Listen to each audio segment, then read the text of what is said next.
하나님, 오늘도 저희를 여기까지 인도하여 주신 것을 감사합니다. 오늘도 저희들이 말씀으로 은혜 받기를 원합니다. 주의 말씀이 그 의미대로 저희의 가슴에 새겨지게 하시고 마치 주님이 내 앞에서 친히 말씀하시는 것처럼 저희들이 은혜 받게 하여 주옵소서. 주의 음성으로 인하여 저희의 가치관이 바뀌고 저희의 삶의 목적이 바뀌게 하여 주옵소서. 진정 우리의 삶을 통하여 주님을 기쁘시게 해드리는 삶을 살아가는데 새로운 지혜와 총명을 얻게 하여 주옵소서. 오늘도 말씀 가운데 성령께서 친히 강하게 역사하여 주실 것을 믿사옵고 예수 그리스도의 이름으로 기도하옵나이다. 아멘. 저는 오늘 본문 요한복음 15장 18절로 27절까지의 말씀을 중심으로 머무름의 목적을 기억하라, 이런 주제하에 여러분과 은혜를 나누고자 합니다. 우리가 5월 한 달 동안 머무름에 대해서 생각을 해보았었는데요. 이제 마지막으로 그 머무름에 대해서 좀 결론을 맺어볼까 합니다. 오늘 말씀을 통해서 우리는 머무름의 문제에 있어서 그 목적이 중요하다라고 하는 것을 우리가 함께 상고해 볼 것입니다. 여러분은 삶의 시간들을 쪼개서 과연 어디에 머무르는 시간이 가장 많습니까? 예를 들어서 집에 머무른다든지 아니면 학교에 머무른다든지 직장에 머무른다든지 또 좋은 사람을 만난다든지 여러분이 머무르고 있는 그 장소 중에 가장 많은 시간을 차지하는 부분이 어디인지를 한번 생각해 보시기 바랍니다. 그리고 그 머무름의 시간이 많은 만큼 그 머무름의 의미도 많은지요. 사실 우리가 그런 말을 쓰죠. 허송세월을 보낸다, 이런 표현을 써요. 그건 무슨 이야기입니까? 우리가 열심히 머물러 있긴 하지만 그 머무름의 시간이 별 값어치가 없는 시간들일 수 있다라고 하는 것입니다. 그러면 결국은 그 시간들이 허송세월이 될 수밖에 없다고 하는 것이죠. 왜 우리가 허송세월을 보내게 되는가? 바로 머무름의 목적을 기억하지 못했기 때문이라고 하는 것입니다. 오늘 말씀을 통해서 여러분이 머무름의 그 목적을 잘 기억할 수 있는 시간이 되었으면 좋겠습니다. 오늘 말씀을 통해서 핵심되는 그 주제는 이런 겁니다. 우리가 이 세상에 머물러 살면서 우리가 머무르는 많은 곳에서 손님으로 살 것인가, 식구로 살 것인가, 혹은 손님으로 살 것인가, 주인으로 살 것인가, 이런 문제라고 할 수가 있겠습니다. 손님으로 살 것인가, 주인으로 살 것인가라고 묻게 되면 주인이 아닌 자는 다 손님이 되니까 좀 언어적으로 문제가 있어서 저는 여러분에게 손님으로 살 것인가, 식구로 살 것인가, 이런 명제를 여러분에게 제시하고 싶습니다. 오늘 말씀을 통해서 여러분이 그 의미가 잘 찾아졌으면 좋겠습니다. 오늘도 말씀에서 세 가지 문제를 생각할 텐데요. 우선 백투블랭크 19절 하반절입니다. 너희는 세상에 속한 자가 아니요 라고 하는 말씀인데요.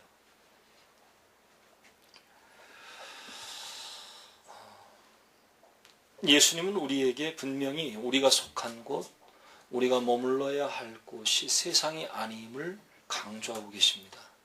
그런데 사실 우리가 생각해 보면 우리가 가장 많이 머물러 있는, 혹은 우리가 그냥 머물러 있는 곳 자체가 바로 세상이 아닙니까? 그래서 이 말의 의미를 우리가 좀 깊이 생각해 볼 필요가 있다고 하는 것이죠. 왜 이미 우리의 몸이 세상에 머물러 있는데도 왜 주님은 우리를 향해서 너희는 세상에 속한 자가 아니다, 이렇게 말씀하셨을까라고 하는 것이죠. 여러분, 이 세상 속에 있는 많은 머무름의 장소들, 아까 제가 처음에 말씀드렸다시피 한번 생각해 보시고요. 가정이 되었든 학교가 되었든 혹은 호텔이나 여관이나 이런 숙소가 되었든 혹은 기숙사 생활하는 친구들도 있죠. 어디가 되었든 그 장소마다 머무르는 목적이 있을 수 있다고 하는 것입니다. 어떤 목적일까요? 예를 들어서 가정하면 가정은 쉼을 얻는 곳, 이렇게 생각하죠. 되게. 그래서 가정에서는 그냥 쉬는 곳이다 그런 얘기예요. 과연 그럴까요? 여러분, 뭐 그런 식구들 간에 그런 대화를 나누게 되잖아요. 예를 들어서 가장이 뭐 밖에서 어렵게 직장 생활을 하고 이제 집에 딱 왔는데 집에서 부인이 뭐 소위 바가지를 막 긁는 거예요. 그러니까 남편이 하는 말이, 내가 직장에서 얼마나 힘들었는데 집에까지 와서 당신 바가지 소리를 들어야 되냐. 뭐 이런 상황들을 여러분 많이 아마 추측할 수 있고요. 일어나는 일들이라고 볼 수가 있잖아요. 그러면 결국 그 말을 통해서 이 한 가정의 가장은 가정이라고 하는 의미, 집이라고 하는 의미를 어떻게 만들고 있는 거예요? 그냥 내 가정은 와서 쉬는 곳, 편안하게 그냥 잠깐 머무는 곳. 그래서 좀 편안하게 있는 그런 곳으로의 의미밖에는 없다고 하는 것이죠. 여러분, 학교를 한번 생각해 보죠. 학교는 어떤 목적을 가지고 있을까요? 가르침을 주죠. 가르침을 줘서 뭔가를 배우는 곳이 학교입니다. 분명한 목적이 있죠. 그런데 여러분, 학교에서요, 학교에 다니는 학생들 혹은 뭐 선생님들을 손님이라고 표현할 수 있을까요? 거기에는 그 누구도 손님이라는 표현을 쓰기가 어려워요. 물론 뭐 학교를 방문하게 된 뭐 손님들이 있을 수 있죠. 뭐 학부형이 온다든지 아니면 뭐 학교 뭐 기자재를 뭐 팔기 위해서 뭐 누가 온다든지 그런 손님이 있을 수 있지만, 학교에 소속되어 있는 자들은 손님이라는 표현을 쓸 수가 없어요. 여러분 한번 생각해 보십시오. 그러면 여러분의 집은 어떻습니까? 여러분의 집에 손님이라고 하는 의미가 있을 수 있을까요? 뭐 잠깐 들르러 오는 손님들이 있을 수 있지만 함께 사는 식구를 가리켜서 손님이라고 말할 수는 없는 거죠. 그렇죠? 네. 그런데 마치 아까 제가 예로 들었던 그 가장의 말처럼 내가 집에 들어왔는데 나를 손님만도 못하게 대접을 하냐. 그냥 최소한 그냥 손님 대접은 받았으면 좋겠다. 이렇게 표현한다면 거기에는 좀 문제가 있다고 하는 것이죠. 여러분, 오늘 여러분에게 주어진 이 말씀을 통해서 여러분이 생각해야 될 과연 머무름의 목적이라고 하는 것이요. 그것이 여러분에게 어떻게 다가올지 여러분 깊이 오늘 말씀을 들여다보십시오. 만약 주님께서 여러분에게 여러분이 머무를 수 있는 많은 장소들을 혹은 많은 만남들을 허락하셨는데, 뭐 집이 되었든 학교가 되었든 혹은 또 어떤 뭐 동아리가 되었든 혹은 어떤 개인적인 만남을 통해서 또 아름다운 머무름을 이루든 그런 모든 것들에 분명한 목적이 있어야 된다고 하는 것입니다. 우선요, 이 목적을 분명히 찾지 못하게 되면 오늘 예수님의 표현처럼 세상에 머무를 것인가 주님 안에 머무를 것인가, 세상에 머무를 것인가 교회에 머무를 것인가의 문제에서 깊이 방황하게 된다고 하는 것입니다. 이미 주님께서 우리를 택하여 주셨고 우리를 불러주셨는데, 그래서 우리로 하여금 은혜 안에 거하도록 우리의 자리를 마련하여 주셨는데, 우리는 여전히 그냥 세상에 속해 있는 자로, 그래서 세상에 머물러 있는 것으로, 그래서 세상 속에서 너무너무 힘든 삶을 살아가는. 왜 그럴까요? 어차피 우리가 세상에서의 삶은요, 손님으로서의 삶일 수밖에 없다고 하는 겁니다. 그런데 마치 내가 세상 속에서 내가 세상을 다 거머쥔 양, 내가 세상의 주인인 양, 혹은 세상의 모든 인간관계 속에서 마치 다 식구처럼 생각하며 그 세상을 살려고 하다 보면 피곤할 수밖에 없다 그런 얘기죠. 여러분, 우리는 세상에서는 손님으로 머무르고 교회에서는 주인으로, 교회에서는 한 식구로 머무르는 우리의 관계가 되었으면 좋겠습니다. 우리의 삶이 되었으면 좋겠습니다. 그래서 진정 주님께서 말씀하신 것처럼 우리는 세상에 속한 자가 아니라 진정 주님께서 우리를 택하여서 세상에서는 미움을 당하지만 주님으로부터 사랑받는 우리 모두가 되었으면 좋겠습니다. 여러분,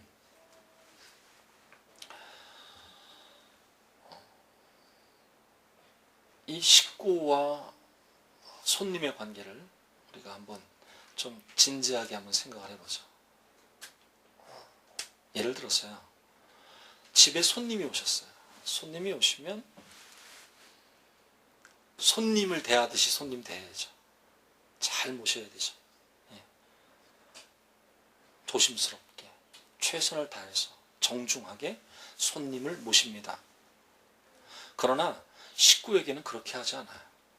식구는 서로 솔직하게 하고 싶은 말을 하고, 또 아픔을 함께 나누고, 또 어느 때는 당연히 이해해 주리라 생각하고 내 감정을 쉽게 표출하게도 되는 것이 바로 식구입니다. 그런데 많은 사람들이요, 내가 좀 존중받기를 원하고, 그리고 내가 높임받기를 원하고, 내가 인정받기를 원하는 그런 생각 속에 결국 뭐가 도사리고 있습니까? 결국은 손님처럼 살고 싶은 그 욕심이 도사리고 있는 거예요. 그러면 무슨 의미가 있겠어요? 내가 집에서 뭐 당장한 식구들이 나를 잘 대해주면, 손님처럼 잘 대해주면 기분은 좋겠죠. 그렇지만 식구일 수는 없어요. 식구가 될 수 없어요. 정말 식구가 되려면 손님처럼 대해서는 안 되는 거죠. 정말 식구처럼 대해야 되는 거죠. 그런데 우리는 너무 쉽게 많은 곳에서 머물러 있으면서 그냥 손님처럼 살길 원해요. 그냥 인정받기를 원하고, 칭찬 듣기를 원하고, 그냥 좋은 말만 듣기를 원하고. 그렇게 손님의 상태로 머물러 있다면 식구가 될 수 없고, 식구가 될 수 없다면 결국은 그 머무름의 목적이 상실된 것과 같다라고. 예를 들어서 아까 학교를 제가 예를 들었었는데, 학교에 손님이 왔어요. 그런데 그 손님이 그 학교에 교훈을 알 필요가 있습니까? 그 학교의 설립 목적을 알아서 그 학교의 뜻에 맞추어서 자기 인생을 바꿀 필요가 있어요?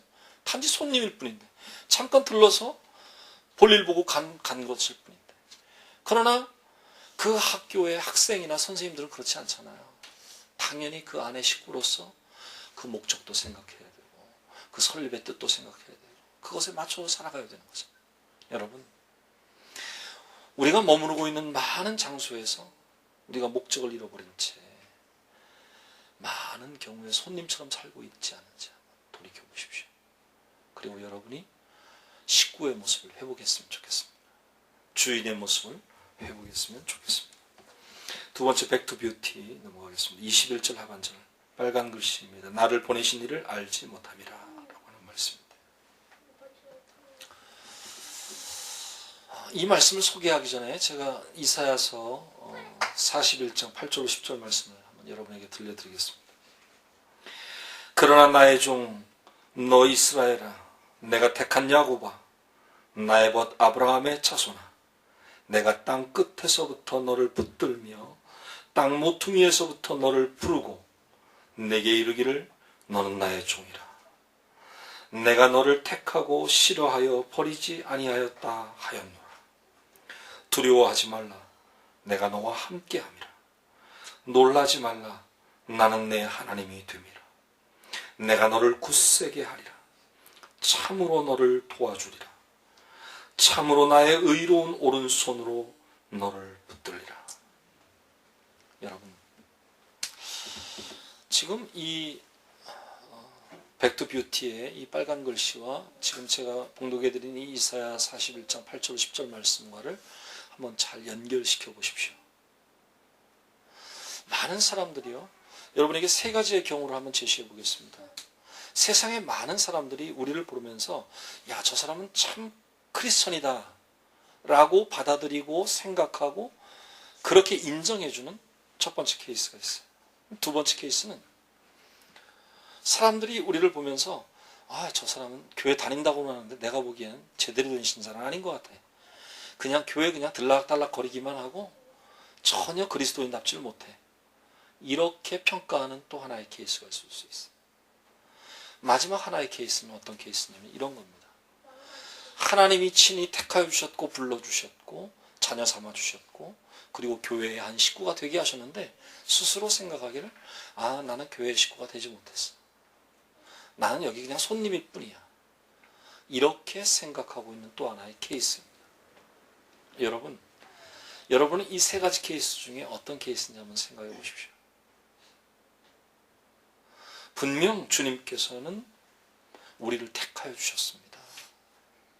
그리고 하나님께서 예수 그리스도를 이 땅에 보내셨듯이 또 주님께서는 우리를 세상으로 보내고 계신다고 하는 거죠. 그래서 세상 속에서의 우리의 삶은 주님께 보냄을 받은 자로서의 삶을 사는 거예요. 그러면 내가 주님으로부터 보냄을 받았다라고 하는 것은 뭘 의미해요? 보낸 자의 목적이 있다고 하는 거죠. 그냥 보내는 게 아니잖아요. 아니, 내쫓는 거라면 또 모르겠어요. 너 나가, 뭐. 너 저리 가. 그건 뭐 목적이 있어서가 아니라 그냥 너 가고 싶은 대로 가라고 하는 의미잖아요. 그렇지만 네가 거기를 가야 된다라고 어딘가로 보낼 때는 분명히 이유가 있다고 하는 것이죠.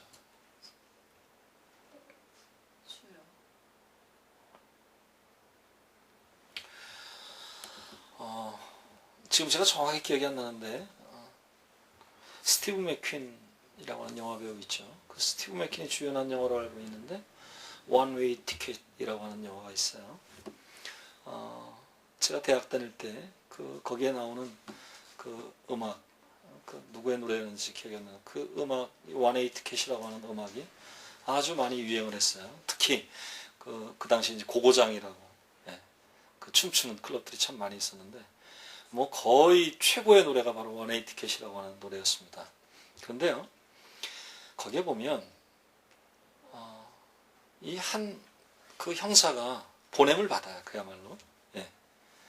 어떤 목적으로 보냄을 받냐면 한 죄수를 이송하는 책임을 받게 됩니다. 그런데 이 보냄을 받은 형사가 생각하기를 왜 나한테 이런 일을 시킬까라는 그 갈등이 있었어요. 왜? 그냥 제대로 된 경찰관이 아니거든요.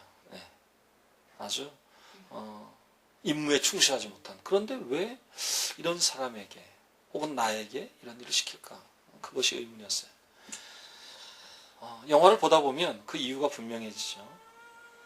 그 주인공은 별로 쓸모가 없는 인간이에요.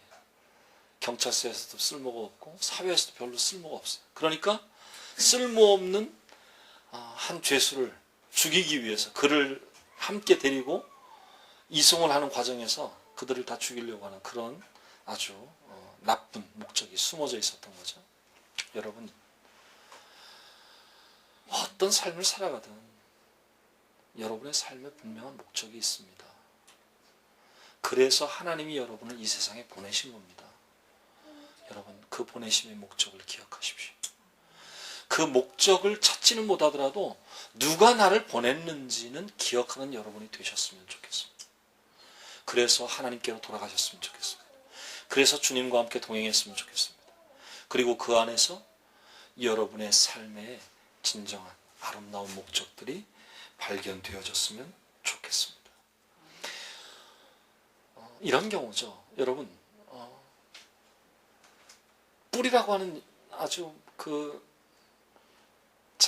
아주 상당히 긴 그 대하 드라마 여러분 보신 분 있나 모르겠어요. 아마 제 나이 또래 때는 아마 여러분 젊은 사람들은 모를 텐데 그 흑인 노예들의 이야기죠. 그 뿌리를 거슬러 올라가서 그 아프리카로부터 쭉 내려오는, 그래서 미국까지 와서 노예 생활을 하게 되는 그들의 뿌리를 찾아가는 과정인데, 만약 우리 중에 누군가가 많은 사람으로부터 아유, 저 친구는 뿌리가 없는 친구야, 그런 소리를 듣는다고 한번 생각해 봅시다. 혹은 저 친구는 기본이 안 돼 있어 라는 말을 듣는다고 한번 생각해 보세요. 그것처럼 무서운 말이 없잖아요. 그렇지 않아요? 근본이 없다. 그런데요, 남들은 나를 그렇게 보고 있지 않지만 내가 나 스스로 생각했을 때는 정말 나의 믿음의 뿌리가, 나의 삶의 뿌리가 흔들리고 있는 그런 사실을 우리는 느낄 수 있어야 됩니다. 왜 흔들립니까? 바로 목적을 잃어버렸기 때문이라고 하는 것입니다. 여러분, 분명 하나님께서는 우리를 택하셨고 우리를 부르셨고 그래서 우리에게 귀한 사명을 허락하셨습니다. 그 사명은 아마도 여러분 모두가 다 다르다고 봐야 될 것입니다. 그러나 중요한 것은 그것이 바로 주님이 부르신 목적이라고 하는 것입니다. 그래서 여러분으로 하여금 여러 장소에 머물게 하셨습니다. 가정에 머물게 하셨고, 직장에 머물게 하셨고, 학교에 머물게 하셨고, 그 머무르는 장소, 어쩌면 주님이 보내신 장소라고 하는 기억을 하십시오.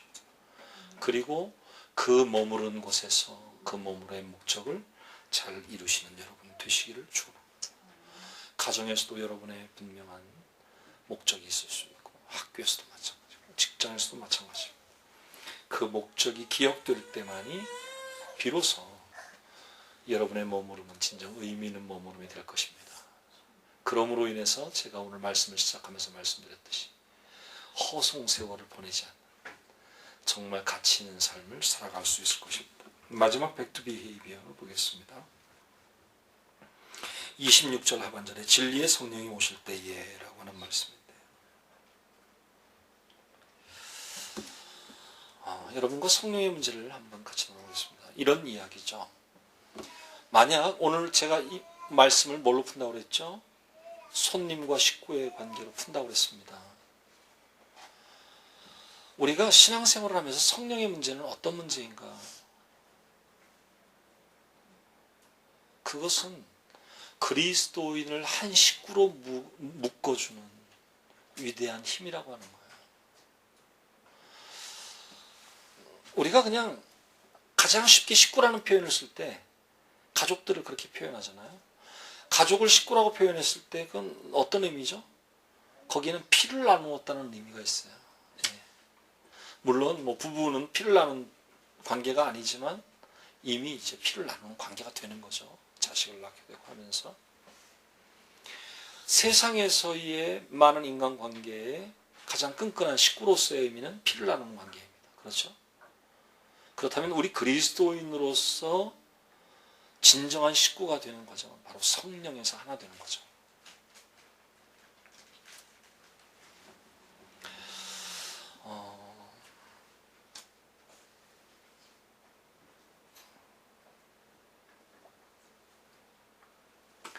요즘 제가 레오 버스카글리아의 살며 사랑하며 배우며 라고 하는 책을 읽고 있는데요. 제가 대학원 다닐 때 이 책을 너무 감동받으며 읽었어요. 그래서 아마 몇 번을 읽었던 것 같습니다. 오랜만에 다시 그 책을 읽게 됐는데 읽을 때마다 좀 새로워요. 이번에 그 읽으면서 물론 그 레오 버스카글리아 교수가 미국 전역을 대학을 돌면서 사랑학 강의로 아주 유명해진 분이죠. 예. 사랑에는 가장 아주 정통한 학문적으로 정통한 교수라고 할 수가 있어요. 그분이 그런 얘기를 했더군요. 사랑은 저절로 되어지는 것이 아니다. 선물처럼 오는 것이 아니다. 사랑은 이루어가는 것이다. 혹은 사랑은 만들어가는 것이다. 사랑은 연습해야만 한다. 이렇게 주장을 해요. 그것에 저는 긍정을 할 수가 없었습니다. 예전에는 별로 부담감 없이 아주 좋은 말만 은혜를 받으면서 읽었었는데 이번에 읽으면서는 좀 퀘스천마크가 자꾸 붙는 거예요. 정말 이 사람의 말이 맞을까라고. 정말 사랑이 연습에 의해서, 노력에 의해서 사랑이 만들어져야만 하는 것일까요? 일견 맞는 이야기지만 그것이 전부가 아니라고 하는 것이죠. 왜 그렇습니까? 사랑은 노력에 의해서가 아니라 감동에 의해서 이루어진다. 저는 그렇게 생각합니다. 여러분은 어떤 감동을 가지고 사랑을 만들어내십니까? 감동받지 않은 자, 특히 사랑의 감동을 받지 않은 자는 진정한 사랑을 만들어낼 수 없죠. 그냥 상식적으로 혹은 지식적으로 노력해서 완벽한 사랑을 만들어낼 수 있을까요? 그건 불가능하다고 하는 것이죠. 거기에 마음이 들어가 있지 않으면 의미가 없잖아요. 마음이 들어가 있으려면 거기에 감동이 있어야 된다고 하는 것입니다. 바로 이 감동의 문제예요. 이 감동의 문제가 무엇인가? 바로 이것이 성령의 문제라고 하는 거예요. 여러분, 성령님께서요, 여러분을 감동시키십니다. 감화시키십니다. 우리가 말씀을 들으면서, 말씀을 함께 공부하면서 새로운 감동을 받게 되죠. 그게 성령님께서 도와주시는 거거든요. 그런데 그런 감동을 받고서도 금방 돌아서면, 교회 문을 나서면 그걸 다 잃어버려요. 그리고 그냥 다시 지식적인 삶으로 돌아가요. 그래서 어떻게 해야 내가 인간관계에 성공할 수 있을 것인가? 내가 무엇을 줘야 될까? 내가 얼만큼 포기해야 될까? 내가 얼만큼 양보해야 될까? 뭐 이런 식으로 막 생각하면서 복잡하게 인간관계를 만들어 가려고 하잖아요. 근데 사실은 말씀은 그렇지 않다고 하는 거죠. 여러분, 성령님께서 우리에게 감동을 주십니다. 그 감동이 그냥 잠깐의 감동으로 끝나지 않도록 여러분, 그 감동을 여러분의 삶 속에 잘 이어가셨으면 좋겠습니다.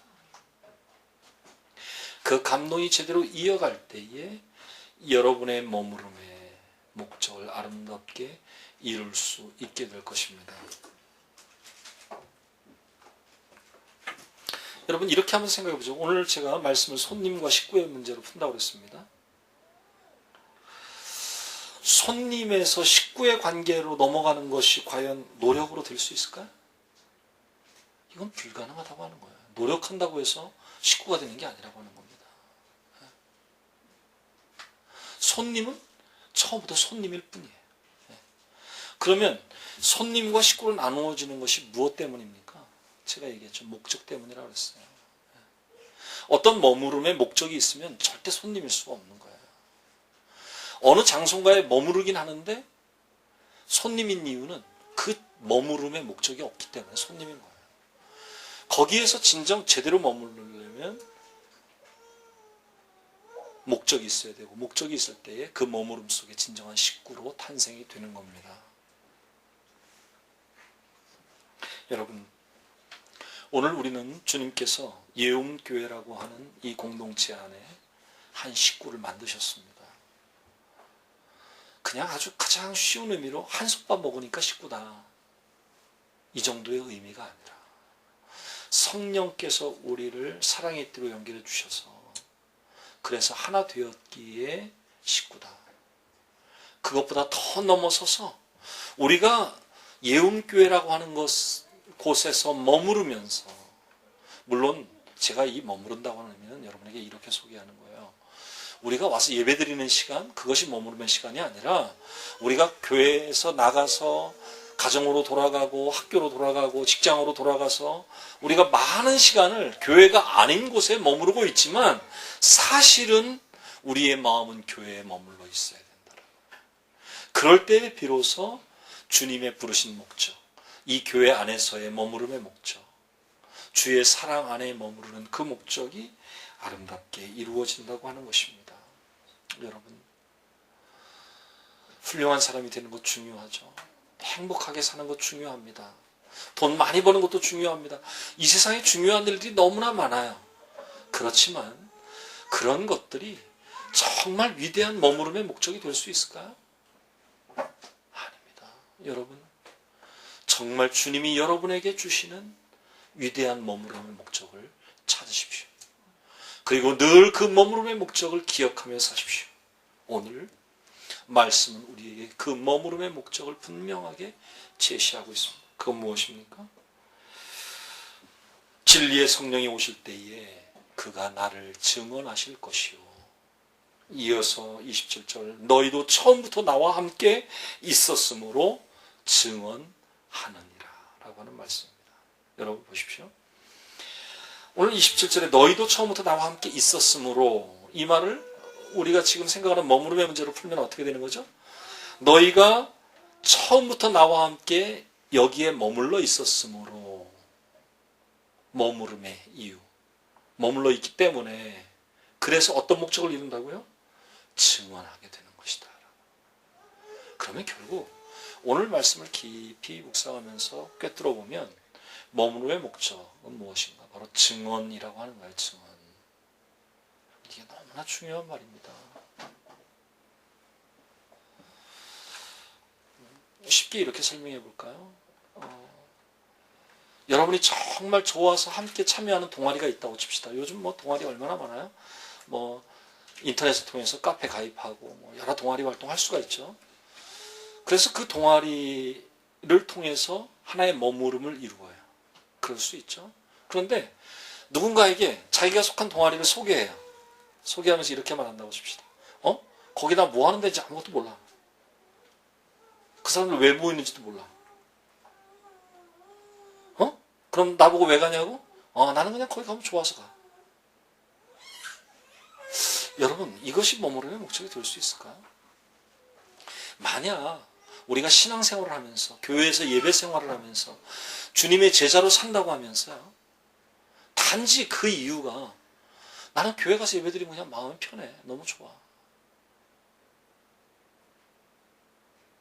단지 그 이유로 주님을 믿고 주님을 따르고 그래서 교회 생활을 하고 그래서 크리스천이라고 스스로 자부한다면 거기엔 좀 문제가 있다, 그런 이야기입니다.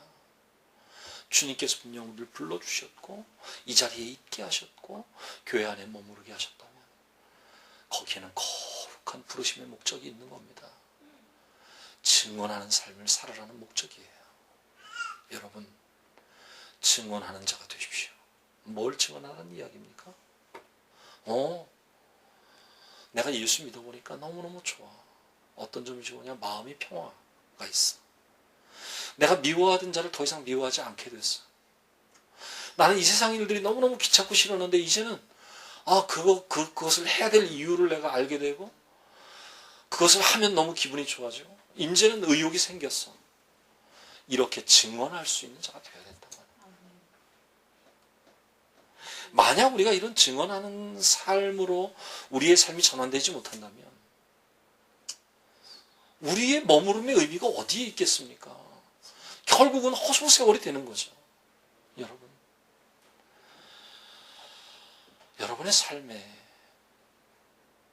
정말 순간순간이 진정 가치 있는 순간들이 되었으면 좋겠습니다. 그냥 있어도 그만 없어도 그만인 그런 시간이 아니었으면 좋겠어요. 정말 최고의 시간들이었으면 좋겠습니다. 마치 시한부 인생을 사는 어떤 사람이 이제 죽을 날이 얼마 안 남아서 마치 버킷리스트를 작성하면서 내가 죽기 전에 이건 꼭 해봐야지 그러면서 열심으로 사는 그런 삶처럼 정말 한순간 한순간이 만나는 한 사람 한 사람이 내가 접하는 모든 장소와 장소가 너무나도 소중하고 너무나도 귀하고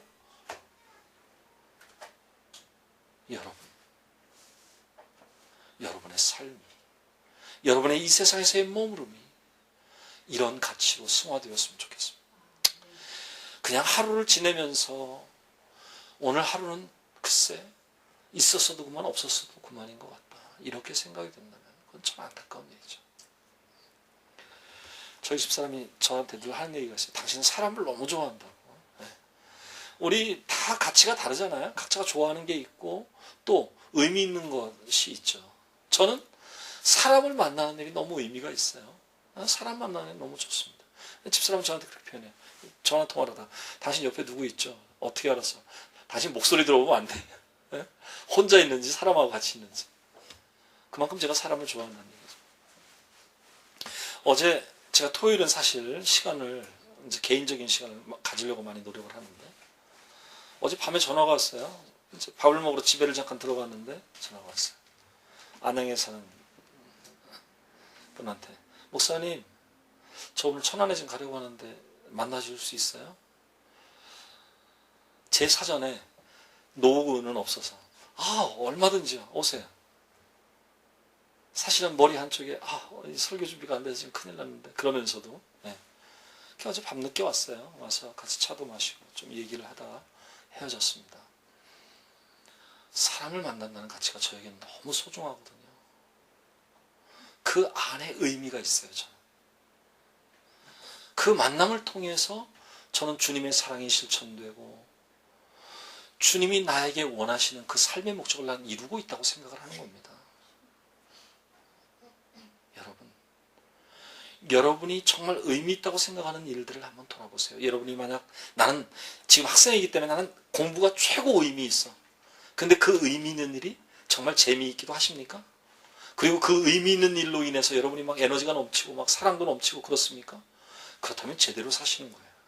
그렇지만 분명히 의미 있는 거는 같은데 하기는 싫다. 그럼 뭔가 문제가 있는 거죠. 여러분, 오늘 저는 말씀을 통해서 여러분의 부르심의 목적을 잘 기억했으면 좋겠다고 여러분에게 권면하였습니다. 그건 무엇입니까? 여러분이 살아가면서 여러분이 머무르는 많은 장소 속에서 정말 의미들을 잘 찾아내고 있느냐. 그 의미가 찾아질 때 여러분은 주인으로 살 수 있는 겁니다. 여러분의 삶에 대해서. 그 의미를 찾지 못하면 영원히 여러분은 그냥 손님으로 사는 거예요. 손님으로 사는 것이 얼마나 비극인가는 오늘 말씀을 통해서 여러분에게 충분히 소개했다고 생각합니다. 더 이상 여러분의 인생의 손님이 되지 마십시오. 여러분의 인생에 스스로 주인이 되어서 사시는 여러분 되시기를 축복합니다. 기도하시겠습니다. 하나님, 오늘도 말씀하여 주시니 감사합니다. 하나님께서 우리를 이 땅에 보내셨고 또 우리가 머물러야 될 많은 복된 장소들을 허락하여 주셨는데, 주님, 우리가 과연 그런 곳곳에서 머무러의 목적을 잘 기억하고 그 목적에 맞게 살고 있는지를 돌아봅니다. 오 하나님, 우리를 불쌍히 여겨 주옵소서. 진정 우리가 주님이 보내신 곳에서 주님의 뜻을 잘 이루는 자로 살게 하여 주옵소서. 무엇보다 증언하는 자의 삶을 살도록 인도하여 주옵소서. 이 시간 주신 말씀 기억하며 음악에 맞추어 한 음성으로 통성해서 기도하시겠습니다.